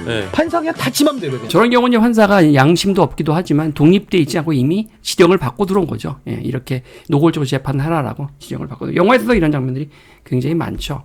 부러진 화살이라는 영화도 있었고 그걸 비판하는 영화들이 판사가 제멋대로 판단을 하고 이미 뒤에 있는 권력자의 정치인이나 대통령의 사주를 받고 들어와서 전부 다 편파적으로 심판을 보는 거예요. 자, 알쏭달쏭 퀴즈. 법원은 법을 만들어 재판하는 기관이다. 법을 만들진 않죠. 국회가 하는 일입니다. 법을 판단하는, 재판하는 기관이죠. 그 다음에 법원은 사람들 사이의 다툼만 해결하고 개인과 국가 사이의 갈등은 해결될 수 없다. 뭐 이런 거 다 모두 다 해결하다 보니까 전지전능한 힘을 가진 것처럼 자신이 착각을 하는 거죠. 판사들을 싹 없애버리고 AI 판사로 바꿔버립니다. 이거. 이런 사적 감정에 개입하지 못하도록. 자, 실제 죄를 저지른 장난감 회사 유해 제품을 막 뭐 이상한 성분이 검출되고 아이들이 입에 막 넣고 한 장난감들을 입에 넣고 빨기던 애기들은 그랬을 때 아주 불량 장난감을 만드는 회사에 대한 재판 과정 한번 보도록 하겠습니다. 유해 제품을 만든 장난감 회사에 대한 재판이 열렸어. 함께 살펴볼까? 이 장난감 회사에서는 유해 성분이 포함된 제품을 만들어서 팔았습니다. 강력히 처벌해 주십시오. 피고인이 재료를 구매한 재료 회사에서 정확한 정보를 제공하지 않았습니다. 판사님, 이 점을 고려하여 판결해 주십시오. 저는 장난감 회사의 직원입니다. 재료 회사에서는 분명히 구매한 재료가 안전하다는 서류를 보여주었습니다. 최종 판결합니다. 어린이 제품 안전 특별법에 따라 유해 제품을 만든 장난감 회사에 벌금형을 선고합니다. 자, 영상 잘 봤는데요. 공정하게 재판이 일어나야 하는데 일어나지 않는다면은 법을 지키지 않는 사람이 많아지겠죠. 그 다음에 재판이 공정하게 이루어졌다면 해로운 성분이 포함된 제품을 만드는 회사가 줄어들 것입니다. 어떤 경고의 의미로 안전제품을 만들려는 회사가 늘어나서 더 안전하게 국민의 생활을 더 보호해 줄 수 있겠죠. 자, 그 다음에 이제 여기는 검사가 있죠. 검사가 있다는 건 형사재판이라는 뜻입니다. 이게 기본적으로. 재판의 종 중에 형사재판, 약간 범죄와 관련된, 그럴 때 이제 검사가, 그것에 그 범죄 혐의가 있는 사람을 고소하게 되는데 그걸 공소 또는 기소라고도 해요. 기소. 내가 기소당했다라고 하면 검사가 기소한 겁니다. 그러면은 이제 상대방은 피고소인이 되어버립니다. 피고인이 아니라 피고소인이 됩니다. 그럼 변호사나 아니면 자기 스스로 할 수도 있고 변호를 하면서 판사의 판단에 맡겨야죠. 근데 이 검사가 이미 판사를 한패인 경우가 많아서 사실상 이 검사의 그 권력이 무소불위. 그 전에는 대통령이 될 만한 후보한테 아부를 해서 상대 경쟁자의 뒤를 터서 뒷조사를 해서 기소를 합니다. 기소를. 그리고 이제 그 쓰레기 언론사들하고 야합해서 막 안 좋은 기사를 내놓는 거죠. 판결도 나지 않았는데 일단 올가매는 거예요, 그냥. 그래서 이제 당선되고 다시 그 사람들한테 다시 이제 그 대통령이 되고 나면 거기에 대한 이제 그 보답으로 헌법재판관이라든가 높은 자리에 올라가게 되는 것이죠. 아니면 나중에 검사 옷 벗고 나서 바로 정치에 입문해서 국회의원들 빨자나 달고. 그래서 이 판검사놈들이 특히 검사 출신들이 수두룩합니다. 이 국회의원들 보면. 자, 그리고 심지어는 이제 그렇게 계속 권력의 개노릇을 하다가 급기야는 아예 이제 권력을 찬탈해서 본인들이 정권을 장악을 해버린 이 상황이죠. 이제 윤석열 정권이 그렇단 말이죠. 아예. 자, 뒷페이지 보면 그 다음 페이지에 모의 재판에 대한 얘기 잠깐 나왔는데, 하여튼 민사재판이죠. 개인 간에 발생하는 문제를 해결하기 위한 재판이고, 형사재판은 사기살인과 같은 범죄를 다루는 것이고, 그러니까 검사가 등장하면 형사재판이라고 보시면 되고, 민사에서는 개인 간의 어떤 다툼이니까 각각 변호사를 고용해서 판사 앞에서 서로 다투든지, 아니면 개인이 변호사 없이 직접 발언하든지, 뭐 그렇게 되겠습니다. 자, 그래서 여기 보시면 판사, 원고, 검사, 변호사, 피고, 피고인 사실 나오는 용어들이니까 판사는 뭔지 알죠 우리가? 변호사 알고 있고요. 원고, 이걸 소를 원래 제기한 사람입니다. 그러니까 형사재판에서는 검사가 원고인 경우가 많죠. 원고치 검사입니다. 자기가 직접 소를 제기한 거니까. 네, 그래서 기소라고만 검색해도 좀 굉장히 많은 기사들이 나오죠. 보시는 바같이 검찰이 이재명 하나 죽이려고 소설을 창작해서 없는 범죄를 만들어서 기소했다. 뭐 이런 식인 거예요. 주가를 조작해서 주가 급등해서 해먹으려고 쌍방울이라고 하는 내복 만드는 회사가 북한에다가 내가 사업을 하겠다 북한하고 북한 쪽에다가 돈을 송금하는 겁니다. 송금 내역을 일부라도 한 1억이라도 보내요. 그래서 우리는 북한으로부터 뭐 광산 채굴권을 내가 받으려고 지금 협의 중이다. 주가가 이제 급등하겠죠. 예, 지금 하는데 그럼 그 쌍방울 회장은 이제 주가 조작으로 감옥에 가면 끝나는 거잖아요. 근데 얘를 딜을 친 거죠. 이 검사들이 딜을 쳐서 플리바게닝이라고 하는데, 야, 너 적당히 풀어줄 테니까 너 이재명이 우리가 죽여야 되니까 이재명이랑 너랑 친하다고 얘기해. 그렇게 위증하면 너를 풀어줄게. 뭐 이런 식의 이제 조작을 하면서 이제 거래를 하는 거예요, 거래를. 이 검사들이. 전부 다 짜 맞추고 그 도화지에 그림 그리듯이 그려나가는 거예요. 그런데 이게, 그러면 이재명과 예를 들면 쌍방울 회장하고 연결고리가 안 나오잖아요. 막 찾는 거죠. 찾아서 그 사이에 어떤 접점을 무조건 찾아내는 거예요. 하다못해 뭐 이재명이 뭐 당선됐는데 시장이 됐는데 거기에 쌍방울이 공식적인 후원금 100만 원 보냈다. 봐라, 이 100만 원 여기 있지 않냐라든가, 아니면 그것도 없으면 이재명과 친한 사람 한테 쌍방울이 뭘 준 결정, 계속 범위 넓혀 나가는 거야. 이재명의 사돈의 팔촌의 뭐 후배의 하나면 동창 이래도 봐라, 쌍방울에 여기 이 사람이 옛날에 이 변호한 적이 있네. 같은 변호사라서 이재명과 같은 변호사였던 사람들. 이재명이 원래 변호사 출신이니까 변호사들이 여럿이 있었을 거야. 친구들이 봐라, 이재명의 친구 변호사가 여기 있지 않냐. 근데 저는 이재명이랑 별로 안 친한데요. 그 변호사 또 이렇게 말할 수 있겠죠. 쌍방울을 변호한 사람이. 그러면 또 그 사람 변호사 또 조지는 거죠. 조져서 끌고 들어가고 조져서 너 이재명 친하다고 얘기해. 핸드폰에 통화, 1년에 한 번은 하네, 통화. 친했네. 이렇게 이제 몰아가는 거예요. 자, 이런 식의 이제, 그래서 소설급 혐의라고 합니다. 사실 이 기소 공방 나오죠, 또. 소설 장작. 이재명 기소 공방. 이 바닥이 그렇게 생각만큼 이렇게 단순하지 않다. 굉장히 복잡한 사강이 얽혀설켜 있다. 자, 아까 원고가 원래 있고요. 민사재판에서는 고소한 사람이 원고고요. 아빠가 배혜영을 고소하면 아빠가 원고가 되고 배혜영이 피고가 되겠죠. 그죠? 민사재판에서는 그렇게 되고요. 그다음 이제 검사가 보통 고소를 하는데 기소 또는 공소를 하는데요. 형사재판입니다. 그럼 나는 이제 고소 당했잖아요. 검사한테. 그럼 피고소인이라고 합니다. 피고인이 아니라 피고소인이라고 합니다. 정확히. 범죄 저지른 것을 의심되어 재판을 받느라. 그러니까 의심되는 거예요. 이게 문제예요. 그러니까 이제 신문에서 사무소하게 그럴듯하게 이제 마치 확정적 범죄처럼 살짝 흘리는 거죠. 이렇게 얘기를 계속 기사를 때리는 거예요. 애매모호하게. 그러면 이제 또 국민들이 개돼지들이 또 그걸 속고 그렇게 되는 거죠. 이게. 자, 재판의 구성원들을 한번 살펴보았고요. 그 다음에 모의 재판 얘기가 좀 잠깐 나오는데요. 우리가 한번 체험해 볼 수 있어요. 거기 안 가더라도. 자, 우리 학급에서 국회를 만들어 보자. 국회를 만들어서, 법률안 제안서를 작성해서 법을 만드는 걸 한번 우리가 체험을 해볼 수 있고요. 예를 들어서 공중화장실에 어린이용 세면대를 전부 다 설치하게 법을 만들자, 뭐 이런 식으로. 그 다음에 우리 학급에서 정부를 만들 수가 있어요. 당신은 교육부 장관, 당신은 국방부 장관, 뭐 이런 식으로 해서 만들어서 학교에서 일어나는 화재를 예방하기 위한 방법을 고민해 볼 수 있는 것이죠. 일단 학교니까 교육부 장관 이리 오세요. 뭐 그 다음에 이제 화재니까 소방청에서 또 일을 또 해야 되겠죠. 이런 식으로 이제 모의로 만들어 보는 거고요. 또 법원, 여기가 법원이다 하면서 재판 과정을 역할극으로 할 수가 있겠네요. 자, 헌법재판소라는 것이 있습니다. 모의 재판 활동에 대해서 여기 보시면 84페이지에 나와 있죠. 일단 민간인들끼리 서로 재판할 때 민사 재판이죠. 손해배상 청구가 이건 민사입니다. 이런 경우는 금전적인 부분 대부분 민사예요. 다른 사람의 불법 행위로 손해를 입은 경우 손해를 입은 사람이 손해를 끼친 사람에게 피해를 금전의 형태로 보상하라고 요청하는 것을 손해배상 청구라고 합니다. 재미난 것은 우리나라에 그 고조선에도 8조법이라는 게 있었죠. 아주 엄청 오래전인데 그때도 이미 이렇게 손해배상법이 있었다는 게 너무 신기하죠. 남의 물건을 훔친 자는 데려다 노비로 삼으며 속죄하고자 하는 자는 1인당 50만 전을 내야 한다. 남에게 상해를 입힌 자는 똑같이 상해를 당하는 건 웃기지 않아. 내가 팔을 저타는데 다쳤어. 나가 똑같이 팔을 부러뜨려야지. 그건 좀 그렇고 공물로서 배상한다. 이렇게 손해배상법이 이렇게 보시는 마치 고조선 시대도 있었다는 사실이에요. 자, 재판이 주는 영향, 사람들이 재판을 통해 벌을 받는 사람들을 보면서 범죄를 저질러서는 안 된다는 경각심을 갖게 되겠죠. 또한 범죄를 저지른 사람을 처벌하기 때문에 더 안전하게 생활할 수 있습니다. 법원이 하는 일 조사하기. 법원은 그 외에도 가족관계 등록부라고 해서 여러분 개개인의 이름, 생년월일, 거론, 사망명, 가족관계에 관한 사항을 적은 문서를 가족관계 등록부라고 하는데 이런 거의 내용을 바꾸기 위해서는 법원이 허가가 필요합니다. 아빠의 경우도 이제 개명, 이름을 바꿨죠. 학원에서 알려진 이름이 너무 유명해, 장동훈이라는 이름이. 본명보다 훨씬 더 알려져서 사회생활하기 너무 불편한 거죠. 계속 불편해지는 거예요, 이게.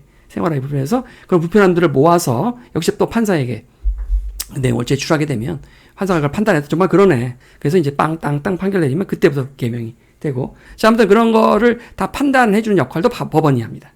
가족관계 등록부나 누구를 빼고 넣고 또 할아버지가 사망했어요. 그러면 이제 사망신고가 들어가면 이제 빼야 되죠. 거기서 뭐 그런 것들을 다 법원이 하는 거고요. 등기는 뭐냐면 부동산 대표적으로 이제 집이라든가 땅 같은 거죠. 여기에 대해서 등기 권리가 내게 있다. 뭐 당신에게 있다. 등기 권리증에 대한 그 등기 관련된 업무도 이 법원이 하고 있고요. 물론 등기소라는 기관이 따로 있긴 합니다만은 등기 권리증이라고 아마 한두 번 서류 집에서 본 적이 있을 것 같습니다. 되게 중요한 서류인데요. 보통 이제 다 이렇게 법무사가 대행을 해줘요. 변호사나 뭐 대행해 주는데 이게 등기 권리증이고요. 이 땅이, 이 집이 누구누구에게, 김하섭에게, 장동호에게 권리가 있다는 것을 밝혀주는 서류 되게 굉장히 중요한 서류입니다. 이거 잃어버리면 안 돼요, 이거.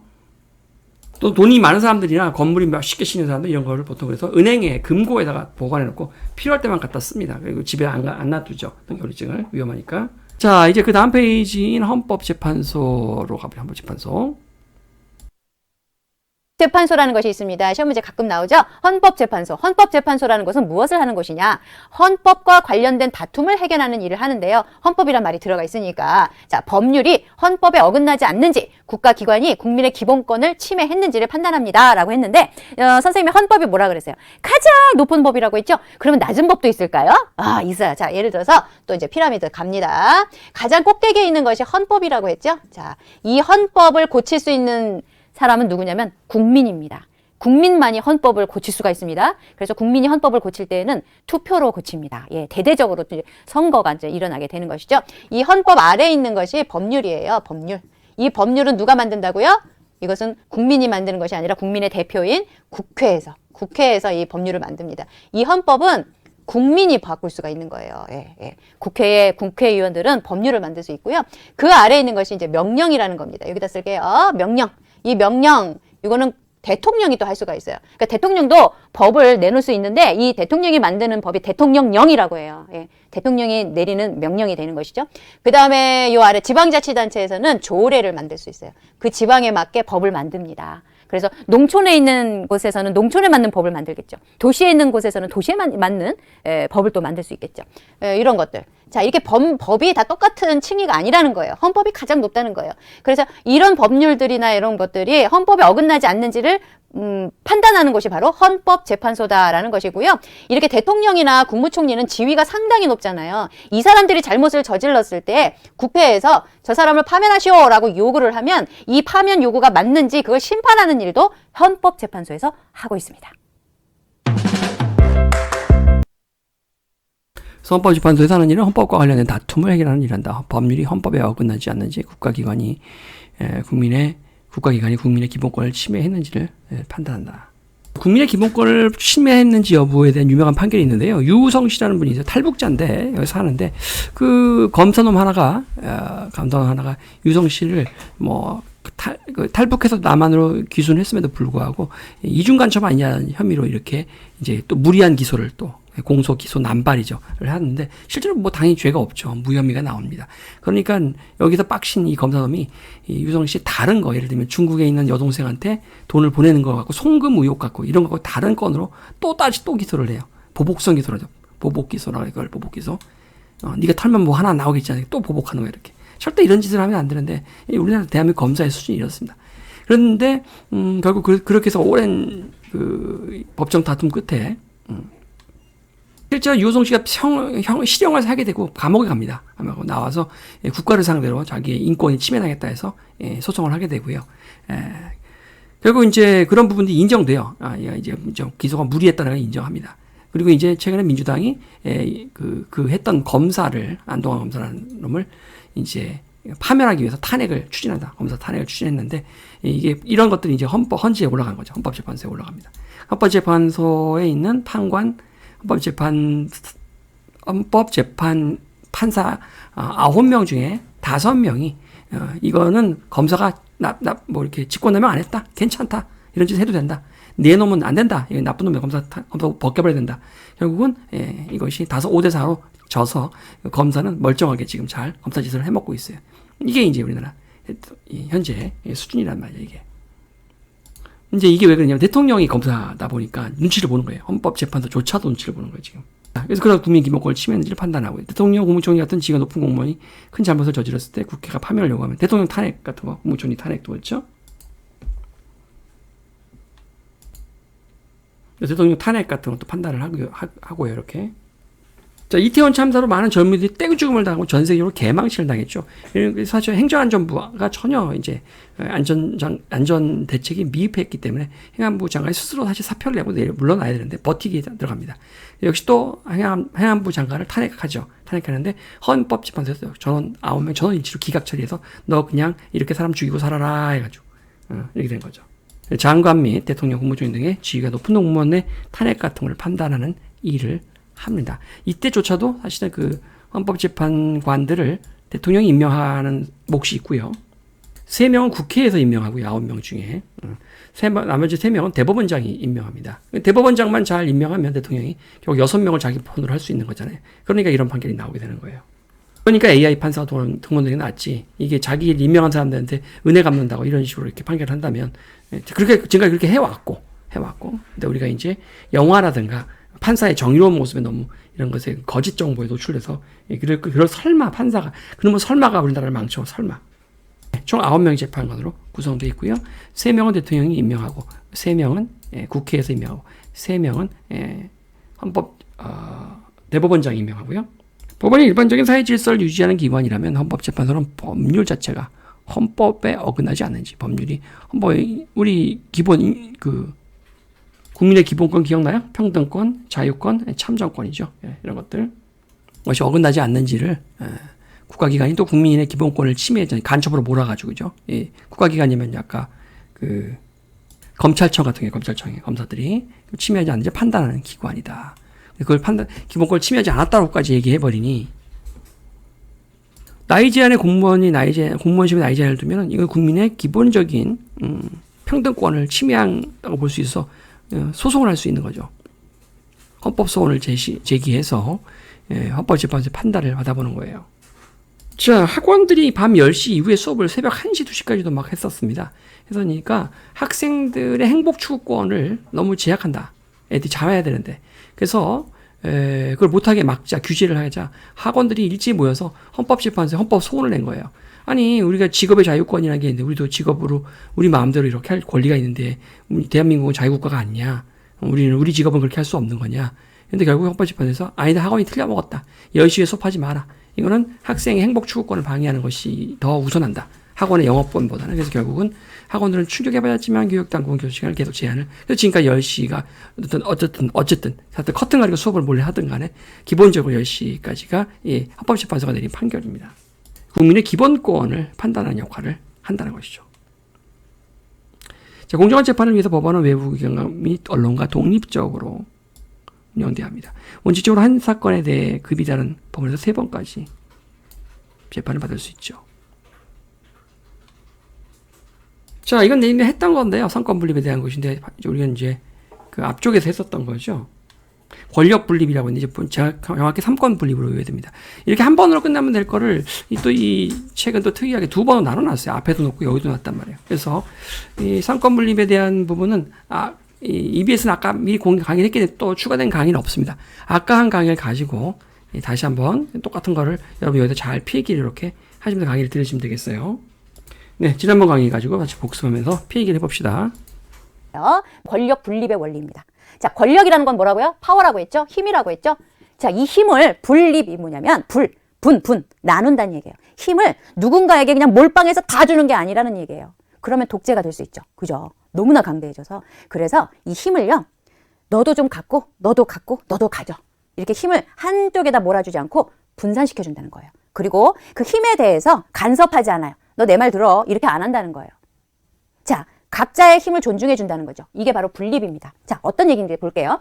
국가 권력이 있는데 서로 다른 국가기관이 나누어 맞도록 하는 거예요. 아까 운명의 삼각형 나왔죠? 제일 꼭대기에 무엇이 있었어요?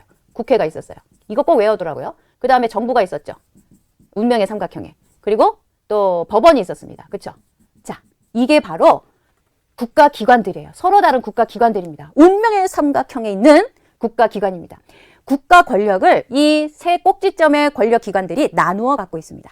어느 한쪽에 몰아주지 않아요. 그러면 이 기관에서 마음대로 정치를 하니까. 국가 권력을 여러 국가기관이 나누어 이렇게 가지게 되면요, 서로 견제하고 균형을 이루게 되어서 결국에는 목표가 뭐다? 국민의 자유와 권리를 보장받을 수가 있습니다.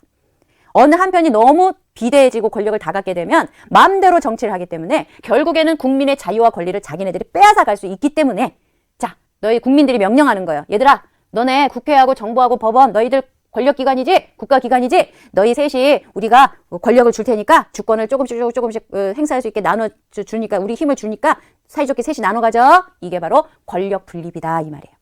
민주사회에서는 이게 꼭 지켜져야 된다라는 거죠. 이게 지켜지지 않는 나라는 민주주의 국가가 아니다라고 봐도 된다는 거죠. 자, 이번 챕터에서는 3권 분립이라고 해요. 3권 분립. 삼권 분립이라고 해야 됩니다. 그래서 견제와 균형의 원리, 영어로 checks and balances라고 하는 너무 중요한 얘기죠. checks and balances.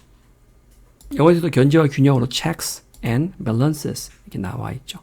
세 가지 기관에 executive branch, judicial branch, 그리고 legislative branch라고 합니다.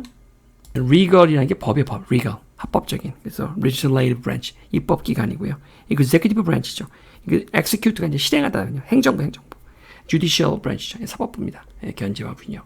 여기도 이제 이 그림이 똑같이 나오죠. 곧 필기할 건데 우리가 이런 서로 견제와 균형하는 여러 가지 장치들이 뭐 비토권, 거부권에 대한 것도 있고요. 여러 가지 이렇게 있죠. 판사, 저스티스, 임명권, 포인트, 임명권, 판사 임명권. checks and balances 꼭 외워두십시오. 너무 중요합니다. 현재의 균형의 원리죠. 서로 견제하고 권력을 공유하며 상호 협력을 바탕으로 권력의 균형을 맞추기 때문입니다. 이거죠. 이런 견제와 균형이 안 되고 검찰이 모두 다 국가 권력을 장악하는 상황이 되니까 한국의 언론 자유지수나 뭐 어떤 민주화 지수 이런 것들이 이렇게 추락을 하게 되는 거죠. 오른쪽에도 있죠. 서로 견제하고요. 삼권 분립 잘 표시하고 형광 배치하고 견제와 균형 중요합니다. 국민의 자유와 권리를 보장하고자 한 것이다. 자, 입법권, 행정권, 사법권이 서로 분리돼서 서로 견제할 수 있고. 자, 이 부분에 이제 필기 더 추가해야죠, 이거. 자, 그리고 선생님 여기서 또 짱난말을 알려드릴게요. 예, 콩쥐 팥쥐, 춘향이와 이도령, 뭐 이렇게 항상 같이 외워둬야 되는 짱난말 이겁니다. 견제와 균형 같이 외우세요. 견제 먼저 나오면 균형 이렇게 같이. 자, 견제라는 게 좀 어려운 말이죠. 그런데 이거는 좀 쉽게 다가올 수 있어요. 억제. 알아요. 억제 알죠? 억제 이게 누르는 거죠. 톡 튀어나오려 그러면 들어가. 이게 바로 억제죠. 이 억제와 비슷한 말이 바로 견제가 있습니다. 예. 막 이렇게 제가 좀 힘이 세지려고 그래. 안 되겠어. 더 힘이 세지기 전에 눌러야겠어. 이게 바로 견제입니다. 자, 억제하면 견제 생각하시면 돼요. 견제하면 억제 생각하시고. 자, 견제와 균형은 서로 짱난 말입니다. 자, 뭐냐면 이 국가기관들이 서로 상대편을 이렇게 보는 거예요. 보면서 저 너무 좀 힘이 세지려고 해. 그러면 견제라는 거죠. 좀 눌러놔야겠다 내가. 그 다음에 그렇게 계속 하면서 서로 이렇게 누르면서 힘의 균형을 이루는 거예요. 힘의 균형. 여러분 시소 같은 거 보세요. 힘의 균형을 이루지 못하면 한쪽으로 기울어지죠. 이게 기울어지지 못하도록 힘의 균형을 딱 잡는 겁니다. 이게 바로 균형이에요. 그래서 견제하고 균형 잡고 이렇게 외우세요. 우리나라에서는 국가 권력을 누가 갖고 있다고요? 국회와 정부와 법원이 나누어 맞도록. 자, 헌법 나왔습니다. 헌법이 뭐라 그랬어요? 세상 꼭대기에 있는 법이 헌법이라고 했죠. 예, 가장 높은 법이 헌법이라고 했죠. 아예 이 헌법에 국가 권력은 국회, 정부, 법원이 똑같이 나눠 가져야 돼 라고 딱 정해져 있다는 거죠. 자, 그래서 우리가 법을 만들 때 이 법을 누가 만드냐면 국회에서 만들거든요. 국회에서 법을 만들 때 가만있어 봐. 우리가 법을 만드니까 우리 국회 그 기관에 힘을 좀 쏟을 수 있는 법을 만들자. 알았지? 우리가 그 법 만들자. 그럼 딱 법을 만들려고 하면 딱 헌법에서 가만있어 봐. 국회 그런 법 만들면 안 돼. 헌법에 똑같이 나누어 가지라고 했는데 그거 그렇게 하면 국회에서 너무 힘이 세진단 말이야. 그 법은 아닐세. 이렇게 얘기할 수 있는 이유는 헌법에 아예 딱 이렇게 박혀있기 때문에 마음대로 못 만드는 거예요. 법 만들자. 우리가 떡볶이 10개 먹자. 이런 거 안 된다는 거예요. 자, 이렇게 힘의 견제와 균형을 이루기 위해서 권력 분립이 꼭 필요하다. 그런데 그러면 이 셋의 권력이 어떻게 분립이 되어 있는지 예를 한번 들어볼게요. 드디어 이제 화살표를 좀 설명해 드리겠습니다. 교재는 없지만 그래도 이 화살표가 왜 여기 있을까? 서로 왕래한다는 얘기인가? 이렇게 또 이해하는 친구가 있으니까 간단하게 얘기해 볼게요.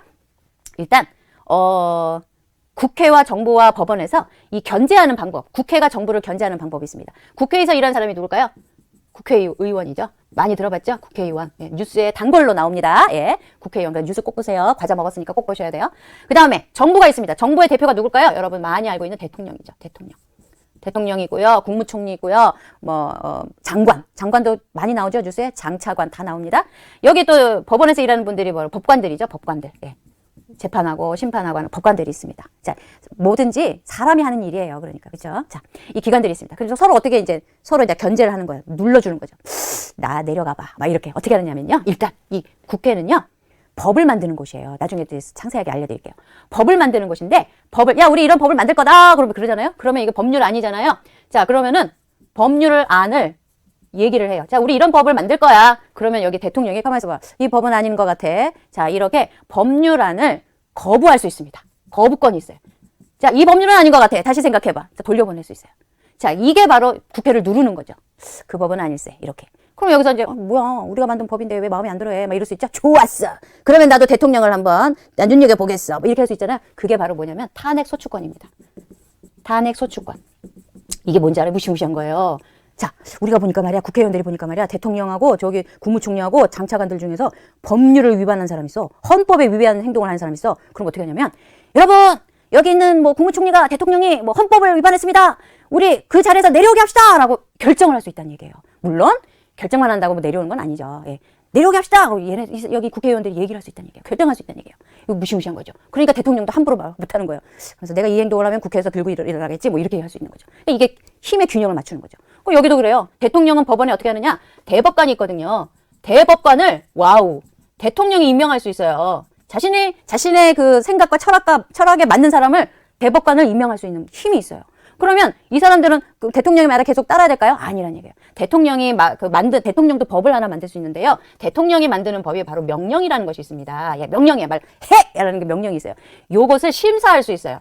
그 명령은 헌법에 위배된 게 아닐까요? 라고 심사할 수 있는 권한이 있어요, 또. 그러니까 함부로 아무 명령이나 할 수 없겠죠. 그 다음에 법원은요, 국회에 또 힘을 행사할 수 있어요. 어떻게 하냐면, 국회는 법률을 만드는 것이죠. 이 법이 헌법에 위배되는지 안 되는지 심사를 요구할 수 있어요. 이걸 제청이라고 하는데, 요청할 수 있어요. 예. 법이 제대로 이게 좋은 법인지, 헌법에 혹시 위배되는 법이 아닌지, 이걸 요청할 수가 있습니다. 예. 그러니까 함부로 법을 막 만들 수 없다는 얘기예요. 왜? 이 사람들이 브레이크를 걸 수 있으니까. 자, 그러면 국회는 가만히 있느냐? 가만히 있어봐. 우리 법을 또 마음에 안 들어 한다고? 어디 한번 두고 보겠어. 자, 어떻게 두고 보냐면, 대법관이죠. 대법원장이 있습니다. 글씨를 좀 비뚤게 쓰네. 대법원장.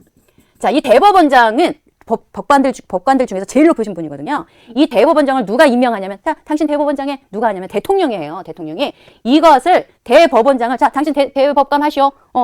대법원장 하시오. 그냥 딱 꽂을 수 있느냐? 아니에요. 국회의 동의를 얻을 수 있어야 됩니다. 대법원장을 임명할 때 국회의원들의 국회의 동의를 얻어야 대통령이 대법원장 하세요 하고 딱 꽂을 수 있다고요. 자, 이렇게 서로 어디 두고 보자. 나는 이런 능력이 있어. 그러면서 서로 힘의 견제와 균형을 이루고 있다. 이게 바로 권력 분립의 모습이 되겠습니다. 자, 잘 적어 넣으시고요. 몇 가지 더 추가해 드리면 잘 적어 놓으시고요. 탄핵 소추라는 것은 탄핵이라는 것은 말 탄이 총알탄. 총알을 쏴서 핵에 꾸짖는다. 그러니까 발사해서 꾸짖는다. 탄핵이란 말 자체가.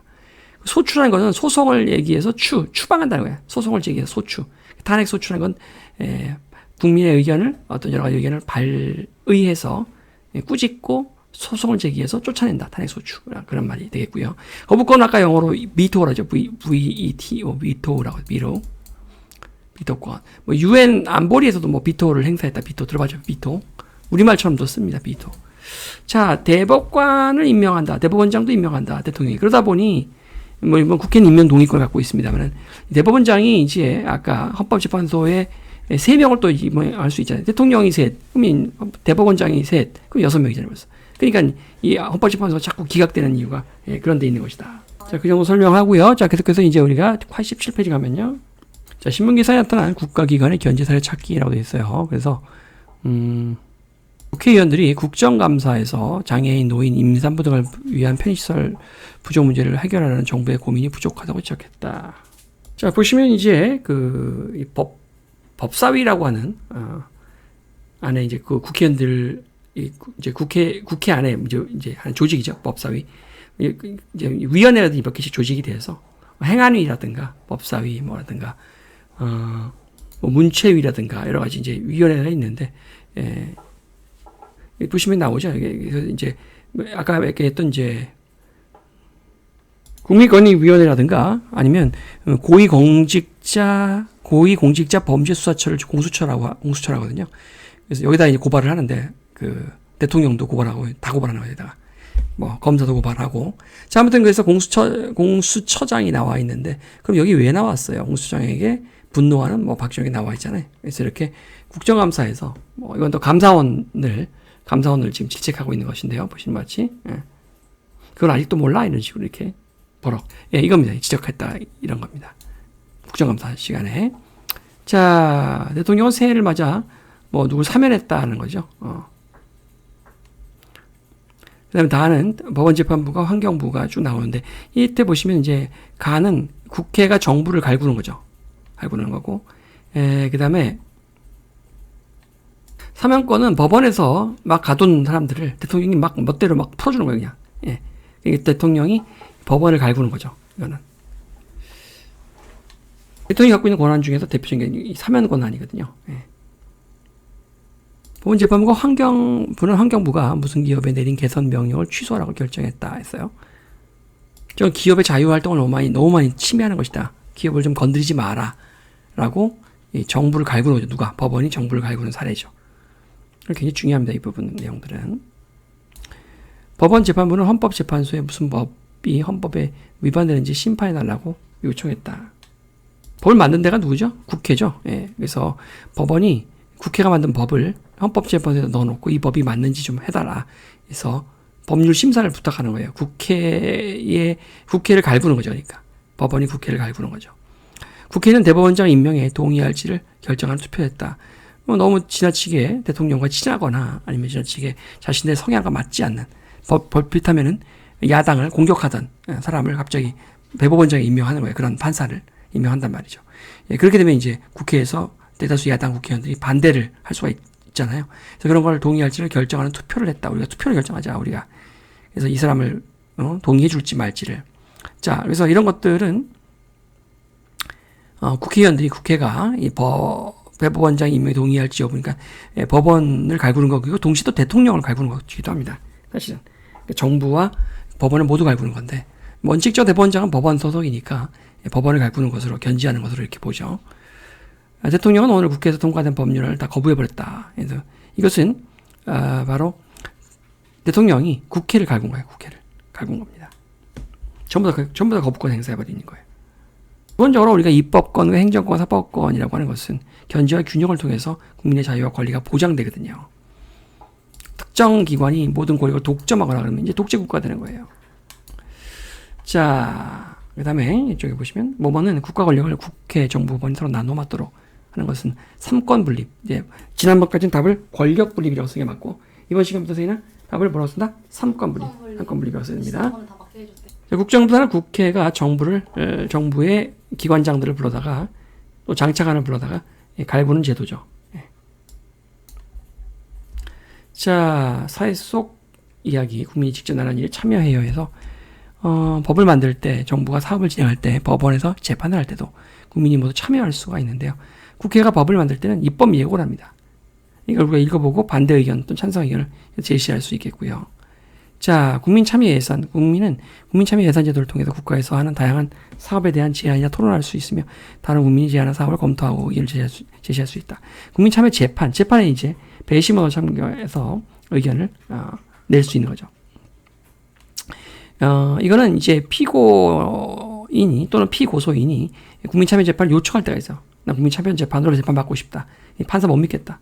뭐 이런 식으로 할 수가 있죠. 그때는 이제 우리 국민들이 배심원으로 참여해서 이 형벌을 토의할 수가 있는 것입니다. 그래서 국민이 나란히 직접 참여하는 경우에 해당할 수 있고요. 국민참여재판이 몇 쪽에 나와 있죠. 2008년도 1월부터 실시된 배심원 재판제도입니다. 만 20세 이상의 국민 중 무작위로 선정되어 재판에 관한 의견을 판사에게 제시하게 됩니다. 자, 의원내각제입니다. 앞에 그 역사 배울 때 우리가 제2공화국의 의원내각제라고 했었는데요. 의원내각제는요, 의회가 사실상의 정부 역할을 하는 정치체제를 말하는 거예요. 그러면 여기서 의회에서 뽑는 의회장을 총리라고, 총리, 수상이라고 부릅니다. 그리고 대통령은 뒷전에 앉아 있거나 아니면 아예 없거나, 왕이 존재하는 나라이거나, 일본 같은 경우는 일본, 스웨덴도 그렇고, 국왕이 존재하고, 총리가 사실상 대통령 역할을 하는 거죠.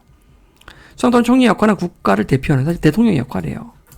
국민의 뜻에 따라 국가 일을 하고 국가 살림을 책임집니다. 영국, 독일, 일본, 벨기에 등이 의원내각제들이 있습니다. 지금 우리나라의 다수의 이제 이런 그 보수 세력들이나 늙은 정치인들이 의원내각제로 가려고 아주 길을 쓰고 있죠. 일본식으로 가려고. 국가기관의 견제수단에서 명령규칙 심사권, 정부의 명령, 대통령은 리형이라 대통령령으로 뭐 코로나 때 집회를 못하게 한다. 그러니까 음식점을 다 문 닫아라. 이런 대통령 리형.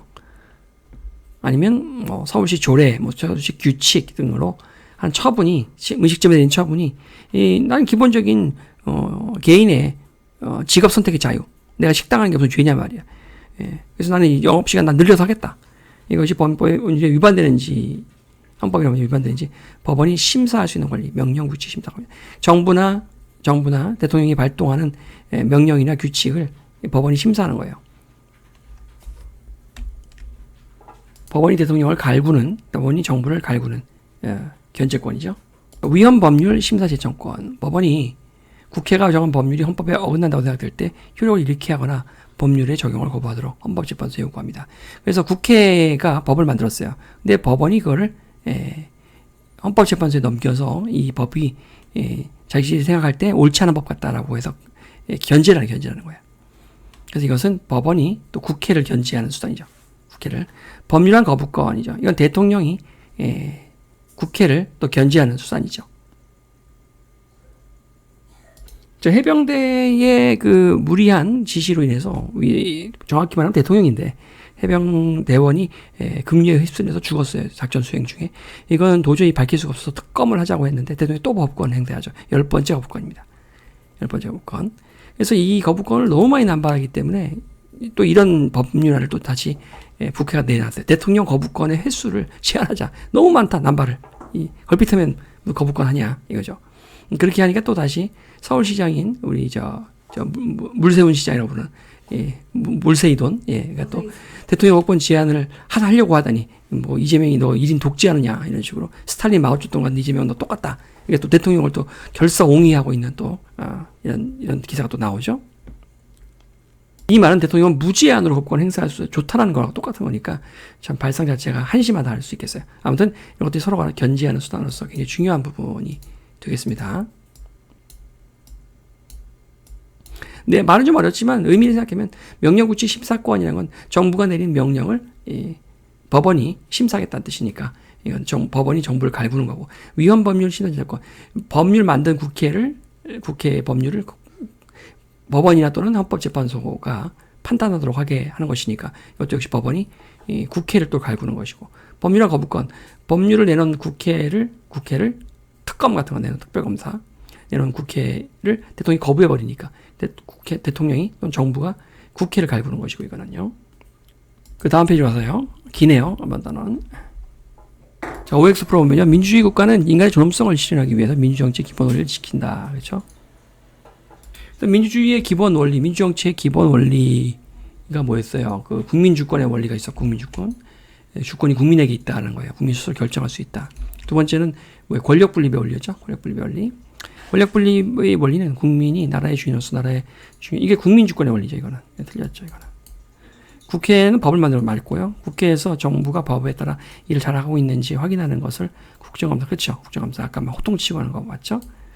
자, 그다음에 국무총리는 항상 우리나라를 대표하여 정부를 이끄는 역할, 대통령이 그런 역할을 하고요. 국무회의에서 정부의 중요한 일이나 정책을 심의하죠, 맞죠?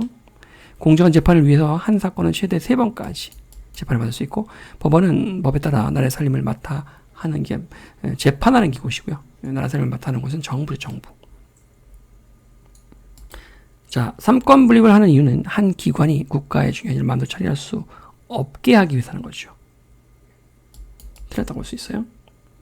네, 여기 옳게 고친 것들이 밑에 나와 있죠.